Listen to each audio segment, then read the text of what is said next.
चीजें नियंत्रण से बाहर हैं व्लादिमीर पुतिन के लिए। जब रूस के अंदर और बाहर बड़े पैमाने पर विरोध प्रदर्शन हो रहे हैं तो ये प्रदर्शन सीधे तौर पर उनके सैन्य और राजनीतिक नियंत्रण को चुनौती दे रहे हैं। रूसी शहर इरकुत्स्क में नागरिकों ने पुतिन के नए बड़े युद्धकालीन टैक्स बढ़ोतरी के खिलाफ सड़कों पर उतरकर विरोध प्रदर्शन किया है। कई लोग कह रहे हैं कि यह उन्हें गरीबी की ओर धकेल रहा है। इसी बीच विदेशों में भी रूस विरोधी भावना उफान पर है। स्लोवाकिया में हजारों लोग प्रधानमंत्री रॉबर्ट फिको की खुलेआम रूस समर्थक नीति का विरोध कर रहे हैं और कई लोग उनके इस विचार को खारिज कर रहे हैं कि जिन नागरिकों को उनकी नीतियां पसंद नहीं हैं उन्हें व्लादिमीर पुतिन से लड़ने जाना चाहिए। इसी तरह जॉर्जिया में रूस विरोधी प्रदर्शन पिछले 1 साल से चल रहे हैं और इस आंदोलन ने जबरदस्त नई गति पकड़ ली है। यह खुलासा होने के बाद कि रूस समर्थक सत्तारूढ़ पार्टी ने अपने ही नागरिकों के खिलाफ वाटर कैनन में प्रथम विश्व युद्ध के समय के एक जहरीले रसायन जिसे केमाइट कहा जाता है का इस्तेमाल किया। अब विरोध स्पष्ट है, चाहे वह पुतिन की लालच का विरोध करने वाले रूसी शहर हों या उनके प्रभाव के खिलाफ लड़ने वाले यूरोपीय राजधानी शहर। युद्ध की कीमत एक वैश्विक लोकतांत्रिक विद्रोह को जन्म दे रही है। चलिए शुरुआत करते हैं। रूस के इरकुत्स्क शहर में नागरिक खुलेआम छोटे व्लादिमीर को ललकार रहे हैं, उनसे उनकी नई युद्ध कर को रोकने की मांग कर रहे हैं। बस उनकी मांगों को सुनिए। हे भगवान, रूसी संघ के राष्ट्रपति को खुला अपील। प्रिय व्लादिमीर व्लादिमीरोविच, हम रूस की अर्थव्यवस्था बढ़ाते हैं और कर्मचारियों का जीवन संवारते हैं जो अपने वतन पर व्यापारिक साथी के रूप में विश्वास करते हैं।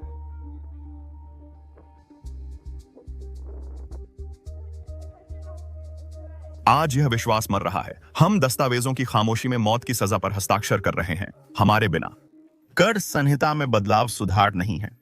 यह कानून का उल्लंघन है। यह प्रतिनिधियों द्वारा विश्वास का दुरुपयोग है। हमारी लाभप्रदता वे आंसू हैं जो समय सारणी पर अनदेखे रह गए। हमारी महंगाई वे खाली परिवारों की अलमारियां हैं जिन्हें हम अब और नहीं खिला पाएंगे। हे भगवान, हमें आपके फरमान के एक उद्धरण से मारा जा रहा है। हमें उस मूर्ति के नीचे दफनाया जा रहा है जिसे हटाने के लिए आपने हमें कहा था। हम दया और जीवन की भीख मांगते हैं जिसे आप अर्थव्यवस्था की बुनियाद कहते हैं। इस नौकरशाही सजा को रोकिए जब शहरों में कार्यशालाएं जल रही हैं। इसे रोकिए या बस मान लीजिए कि रूस का छोटा व्यवसाय मरना ही चाहिए ताकि हमें पता चल सके, ताकि हम इंतजार करना बंद कर दें। रुक जाइए, हे भगवान। अब यहाँ यह बताना जरूरी है कि ये लोग युद्ध का विरोध नहीं कर रहे हैं, वे पुतिन का भी विरोध नहीं कर रहे हैं। वे खास तौर पर रूसी राजनेताओं और संसद को निशाना बना रहे हैं। इसीलिए वे पुतिन को देश के राष्ट्रपति के रूप में पुकार रहे हैं। यही द्वितीय को है। इस कानून को वीटो करने के लिए जिसे अब रूसी संसद ने पारित किया है, इस कानून के अनुसार 2026 में यानी कुछ ही हफ्तों में देश के हर नागरिक के लिए रूसी टैक्स बढ़ जाएगा। ये लोग नहीं समझ रहे कि रूसी संसद को यह कानून पास करना जरूरी था क्योंकि रूस के पास पैसे खत्म हो रहे हैं और उन्हें पुतिन के आक्रमण के लिए किसी तरह से फंड जुटाने की जरूरत है। तो वे पुतिन या उसकी जंग का विरोध क्यों नहीं कर रहे हैं? असल में इसकी वजह यह है कि रूस में सिर्फ एक ही नियम है जिसे हर किसी को मानना पड़ता है। वे राजनेताओं का विरोध कर सकते हैं, वे किसी भी कानून का विरोध कर सकते हैं, लेकिन वे जार का विरोध नहीं कर सकते। हमने इसका बेहतरीन उदाहरण देखा। कुछ हफ्ते पहले व्लादिवोस्तोक में विरोध प्रदर्शन हुआ। प्रदर्शनकारियों ने सरकार से अनुमति ली क्योंकि वे सरकारी कार्रवाई का विरोध करना चाहते थे। रूस में अजीब कानून है, सरकार के खिलाफ शिकायत के लिए भी अनुमति लेनी पड़ती है। प्रदर्शन के दौरान प्रदर्शनकारी जोश में आकर रूस की घटनाओं के लिए सीधे पुतिन को जिम्मेदार ठहराने लगे। तभी उस प्रदर्शन को जल्दी से बंद कर दिया गया और जब प्रदर्शनकारियों ने दूसरी अनुमति के लिए आवेदन किया, कुछ दिनों बाद स्थानीय सरकार ने मांग खारिज कर दी। यही रूस में महत्वपूर्ण है। आप केवल तभी प्रदर्शन कर सकते हैं जब सरकार आपको अनुमति देती है, और अगर आप ज्यादा प्रदर्शन करते हैं तो आपको गिरफ्तार कर लिया जाता है और सीधे गुलाग भेज दिया जाता है। पुतिन अपने देशवासियों को इसी तरह नियंत्रित करते हैं, लेकिन विदेशों में लीडो व्लादिमीर ऐसा नहीं कर सकते।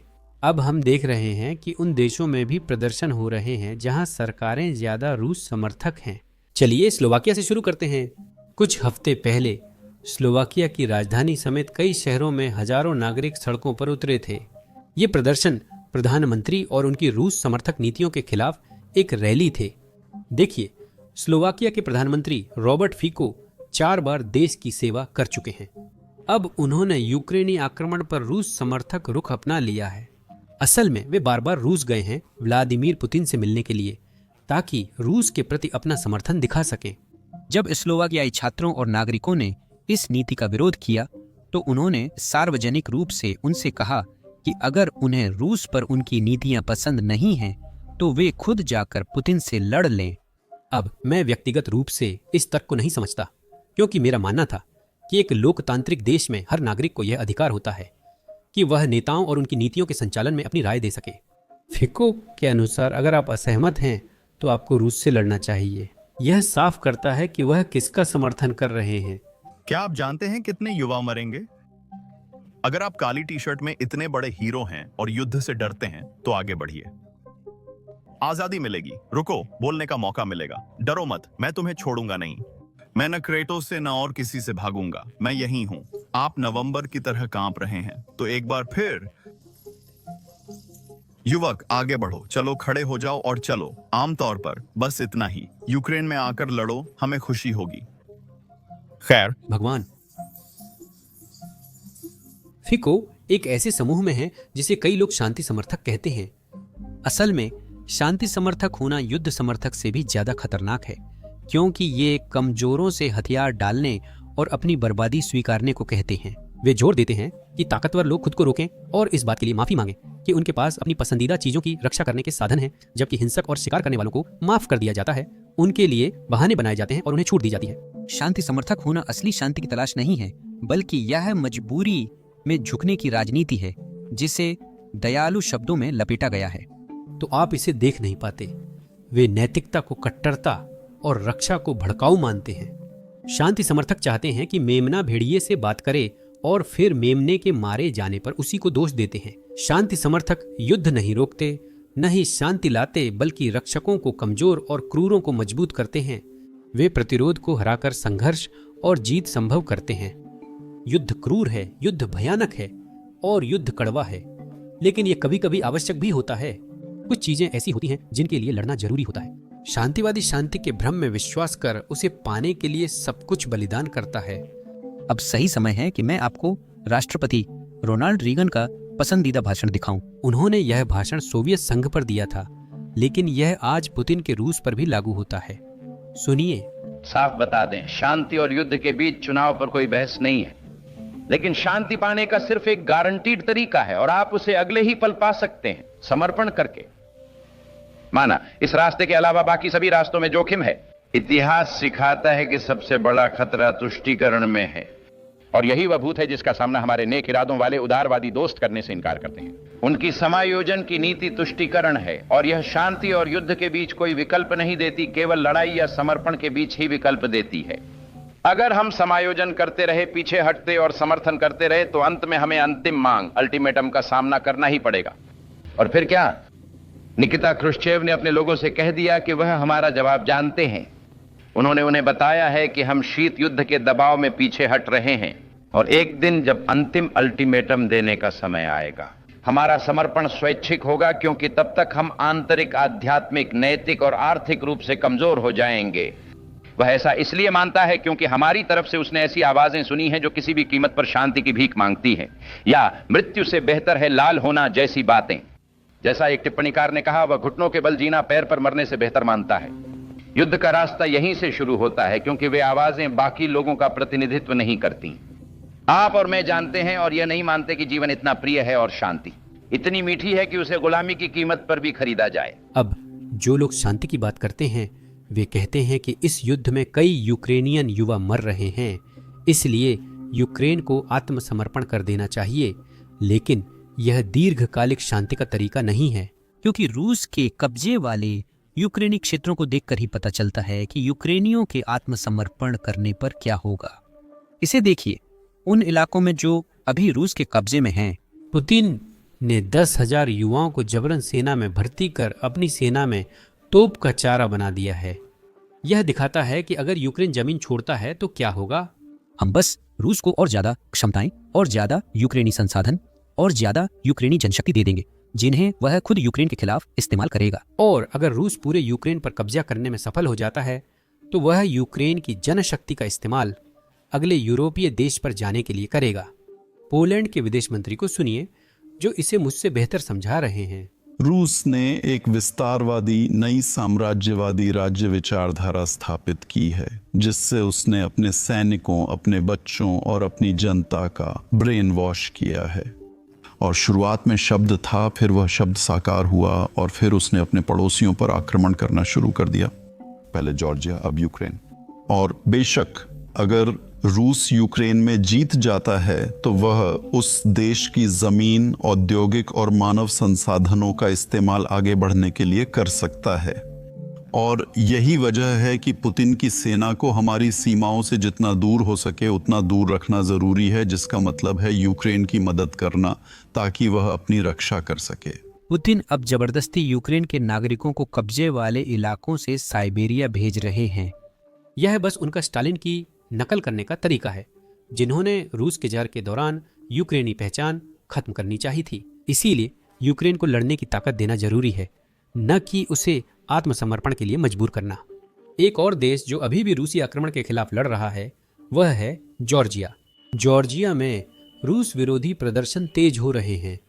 देखिए, ये प्रदर्शन लगातार 370 दिनों से भी ज्यादा समय से चल रहे हैं, यानी अब 1 साल से भी ज्यादा हो गया है। और ब्रिटिश ब्रॉडकास्टिंग कॉरपोरेशन की एक नई जांच के मुताबिक ऐसा लगता है कि सरकार ने अपने ही नागरिकों के खिलाफ वाटर कैनन में केमिकल हथियारों का इस्तेमाल किया। प्रदर्शनकारियों के मुताबिक इन केमिकल्स में चैमाइट्स नामक प्रथम विश्व युद्ध के टॉक्सिन्स हैं। टॉक्सिन छिड़कने के बाद कई दिनों तक उनकी त्वचा में जलन और हटाने न योग्य सनसनी रही। यही वजह है कि अब प्रदर्शन और भी बड़े होते जा रहे हैं और भीड़ सरकार और शासन के खिलाफ अंतर्राष्ट्रीय जांच की मांग कर रही है।